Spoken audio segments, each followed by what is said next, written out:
I grew up as a child believing that being friendly was bad. Yeah, facts. I ain't friendly. Yeah. And that shit fucked me up. I was literally like a badass guy. I ain't friendly. Like, wow. And that blew me. We call ourselves CiiiTY, but we global. And everybody that has a voice is allowed to be vocal. Okay, so I do want to say I'm a fan of your. First off, I'm a fan of your music, but I'm also a fan of your activism, dude. You're very active and community oriented. And recent problems like with the whole George Floyd situation and a lot of the social media stuff and in rioting, you've given a voice. You've spoken up about some of those things. What are some of your takeaways as far as what people are doing to combat that stuff? And is it being done the right way? And just some of your perspectives on that. All right, so it's being done the right way and the wrong way, right? Well, the right... I have no problem with them burning shit down. It is what it is. You've been burning us down for mad years, so why you getting mad that we're burning down a Target or something? Yeah. Target got insurance. They'll be okay. Yeah. So it's like... I just read that this is like the biggest like civil act in like ever, you feel me? And they're actually getting things passed and things are actually happening because of this. So they're doing it the right way, but what we really need to do is to focus on a set of laws or like a set of rules that we can present into front of these people, because we can burn everything down that we want, you feel me? Right. But if the rules don't change and the laws don't change and we have nothing to present them, be like, yo, this is what black people want. We want this, that, then all that burning will eventually go away. Yeah. I see them, they're painting Black Lives Matter on the floor. They got a street sign. That's cool, you feel me? I appreciate that. I would love to walk past that and be like, damn, Black lives do matter. Yeah. But I don't want you to forget about this shit like a year from now. Right. Because think about it. This has happened so many times, bro. This is like I don't even remember how many Trayvon Martin, Jordan. Oh, the list is long. I don't even remember, bro. The list is long. Especially the ones that don't report. Yeah. Bro, you feel me? And it's literally to the point where I was talking to someone the other day and they was like, oh, you remember what you call it? I was like, buddy that died in, what you call it? Like, I should not be saying that. Yeah. Like, I don't even remember his name, but I know that he died in this store. So what we need to do is sit down with a list of laws. It needs to be a group of the most well-rounded political black people that we have come up with that list of law and go to who we need to go to and have laws change for us. If we don't do that, then this same situation is gonna happen. I appreciate the Black Lives Matter floor and everything. Yeah. But we need to really sit down and we need people in that in those Congress areas. We need people that look like us, that actually think like us. Yeah. Not like someone that's black but doing some coon ass shit. We need someone like you, someone like me, someone like you. You feel me? Like regular black dudes. You feel me? And in there. I was gonna say too. I think there are black people that are in those political fields, but it's very unpopular for black people to familiarize with politics. That gotta stop. And I don't know if there's a way to make politics cool for black people. I'm sure there is. There's a way to make anything cool. We need Kanye, man. Kanye, please. He makes everything cool. Kanye, please take off the MAGA hat, please. But I mean, so many black activists out there. There is, but it's like we rather be like the rappers, like me. Like it's sad. Like we'd rather be a rapper than go be someone that changes laws. Like that person is way more powerful than a fucking rapper. That person is way more powerful than an actor. Like, he can change laws. Like he can change a law to get you kicked out of your house and take your crib. You know how crazy that is? And we don't want to do that. That's powerful, bro. We don't want to do that. But like you said, we need to figure out a way to make this shit cool, bro. Yeah. We need to make it cool. Yeah, it's just so many. I think we as black people have trust issues, with a lot of things. We sure do. And a black man in the political field, we kind of look at him or her as someone that's working for the feds or someone that doesn't have our best interest in mind or a puppet, So it's a hard field for aspiring politicians and lawyers of melanin to be in, you know. So I think we need, first of all, we need to make it cool and make it okay to vote and okay to read the news and do research and stuff like that. And we also need to drop that especially Palm Beach. Like, I grew up as a child believing that being friendly was bad. Yeah, facts. I ain't friendly. Yeah. And that shit fucked me up. I was literally like a badass guy. I ain't friendly. Like, wow. And that blew me. You know how many people I could have befriended that we could have clicked up and got to another level? Mm-hmm. That I ain't friendly shit gotta die. They do. Let someone do you wrong. Don't let them do you super wrong to the point where they murk you or some shit like that. That's crazy. Yeah. But like, let them show their true colors. Yeah, let them show their true colors, bro. Like that I ain't friendly thing gotta go between black people, and we just gotta click up. That's it. Mm-hmm. Click up and dominate. No, I feel that 100%, man. In the corporate world, it really is who you know. Yeah, and with a lot of things, and that's one of the reasons why people are way more successful. Bruh. Is because they know somebody that knows somebody that knows somebody. You know, absolutely. They get that degree and they're in the field quicker. I'm not saying it's easy for everybody, but in a lot of ways quicker than black folks do. So excellent points. Just wanted to get your perspective on that, man. I think you were right on the money with that. So what are some of the things you experienced just growing up in Revere and how it molded you in your childhood? One, it made me super paranoid. Like even to this day, I'm pretty fucking paranoid. Because it's the difference of like, I realize how paranoid I am when I'm like around my friends that didn't grow up in the hood, right? Mm-hmm. So it's like late night, a car driving by and the lights cut off. They still having a conversation. I'm looking like, yo, see this car? Y'all niggas tripping. Yeah, it's facts though. And like they just chopping it up. I'm like, but like I'm so paranoid to the point I just gotta keep looking back. That's sick though. I should not be like that, but I'm like that because I've been molded to be that way. Yeah. And they've been molded just to, hey, life is great, chilling. But yeah, so Riviera Beach made me paranoid.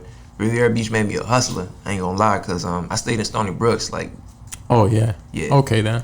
A badass project. Say less. So that shit made me a hustler. I had no choice but to hustle, because, you know, Duke's, she had a little bit of bread, but it was only her, you feel me? It's her taking care of me and my sister, you feel me? And she was taking care of her kids back in Haiti. Oh. So it's like taking care of 5 of us at one time. So I had to figure out how to hustle sometimes on my own. So it made me a hustler, it made me paranoid. It made me street smart, of course. And that's a good thing to have when I'm speaking to people like in these corporate offices. Like for some reason, sometimes that street smart thing helped. I don't know why, but it helped sometimes.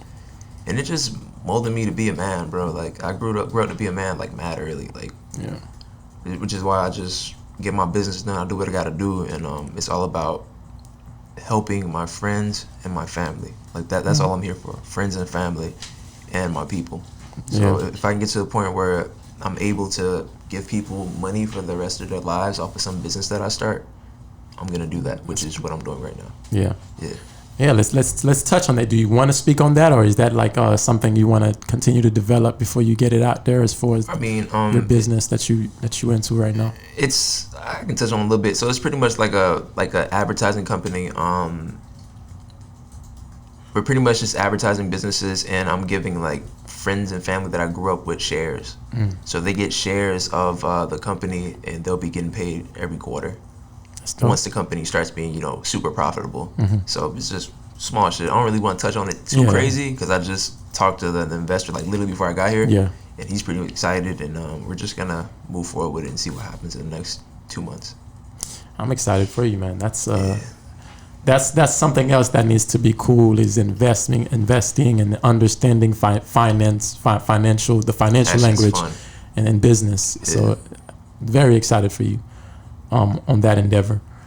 You from my understanding, you did go to Lakes, right? You went to Lakes and you went to Dwyer. I wanted to have fun. I know you. Trust me, we do. We send stalkers out. We send people out to follow you around. All right, so when we do these interviews, I went to Dwyer. I got kicked out for gang fights, and then I went to Lakes and graduated. Okay. So Lakes is pretty lit. Yeah. Like I barely graduated though, because I was a badass kid. You like Lakes more than Dwyer? No. I didn't, but I had no choice but to go there. So Dwyer was fun, B. Dwyer was like the school that you see on TV and shit, like those type of high schools. That's what Dwyer was. That's what it was. Yeah, I went to Dwyer too, man. Yeah, Dwyer was lit. Like Dwyer is dope. I came from Bear Lakes and went to Dwyer, and when I got to Dwyer, I thought I was, like you said, I was in High School Musical and stuff. You know. I'm mad. I missed that. I wish I'd have graduated from there. Like, but it's all good. Yeah. Lakes was cool. You didn't play any sports or anything like that? You weren't into? I played football, but I ain't really care, to be honest. So I kind of let that go like after 1 year. It was like, all right, cool, I'm just going to be a rapper. So throughout your high school career, and did you already knew about the rapper thing?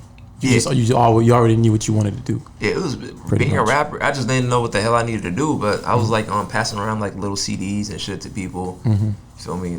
But I already knew that I wanted to be a rapper. Like I was at home, like that's when like printing CDs and like on your computer was lit.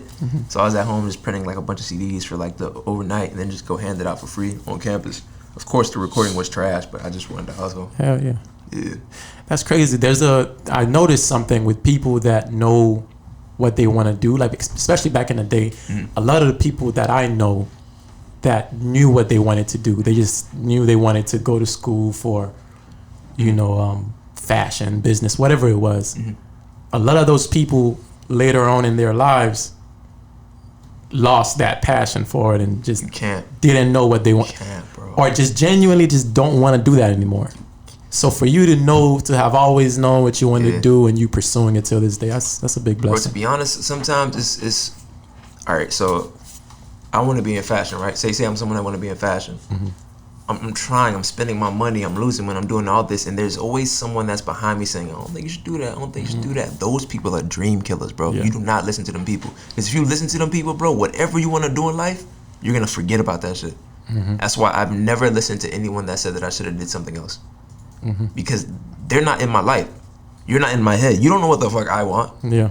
You might offer some good advice. I'll take it because you my brother, my mom, my friend, whatever the fuck it is, right? But at the end of the day, I know that this is what I want. And I'm going to be crazy about it. Because it's like, I see this thing that nobody else see. Exactly. Nobody else see how I see it, you feel me? No matter, like he's my manager. Like he's in this bit day to day, breaking bread with me, getting shit going. But like, I know for a fact that he doesn't see it how I see it. I mentally see crowds. Like I mentally like go crazy. I even like on the way here after we was talking to the investor, I was in the car just going crazy because it's lit, bro. Like I'm doing cool shit, and he's just sitting there like, this nigga wild. And I fucking played the Diddy anything I want I get. I played that, you feel me? Because that's how I felt. Anything I want I get. But he probably thinks I'm nuts. But it is what it is. It's a great thing that you celebrate those small. Well, they're not small. Every one of them are huge, because all of them are building blocks. All of them are building blocks to the big thing. So that's dope. And I just had a conversation with somebody the other day about the same thing, about the vision. And I told him that's crazy. I told him the exact same thing you said. I said, no one is gonna see what you're seeing the way you're seeing it at all. Like no one, even if it's as long as you're the CEO, you're the creator of that dream, no one else is gonna see it the way you see it. And so like you said, people's opinions and stuff like that really don't matter. And you really got to think about it. Like low key, for someone to dream for a dream that's like kind of huge, we're low key kind of crazy people. Yeah. Like we're envisioning something that don't even fucking exist. Yeah. Like you're insane, bro. And to like really drive down on that, you're fucking crazy, but it's dope. Yeah. And like once it happens, you can tell everybody, aha, told you. Yeah. Even though I'm not gonna say no, aha, I told you. But exactly. They're gonna see it, you feel me? So you just gotta be crazy about what you love. And if it doesn't happen, you live, man. You lived, you did something dope, and I guarantee it will help. And you're still a stronger person mentally than most people, you know? Facts. So facts, man. Facts. We're on that time, and I'm gonna conclude with that. I could talk to you all day, man. I like the way you think. I like your businessmanship, if that's even a word. It's a word today. Yeah, it's a word today. I love your businessmanship, man. And Blaine Legendary people, man. We were City Media, changing the youth media. Palm Beach Connects. What's that? Yes, sir. Please tell us what you got coming up next. All right, so, and shout out yourself, man. My name is Blaine Legendary. Of course, I have I have a song dropping out. Well, I might as well say I got the music video too. Fuck it. I got the music video dropping this Friday with the song. And we're just gonna keep dropping music. We're gonna keep elevating. We're gonna keep building, and we're just gonna be those people that the world looks up to, and that the world want to be like. So that's what I want to do. Yeah. What's your recent thing? What's the most recent one? Your most recent song? Most recent song is "Keep It Low Key," so definitely check that out. "Keep It Low Key" is actually gaining momentum right now, so we're gonna throw some moment into that. Let's go, baby. Y'all know you got things to do, places to be, people to see. We'll see you, Mom Dukes. Let you go. I'm gonna let you go. All right, yo. We are CiiiTY.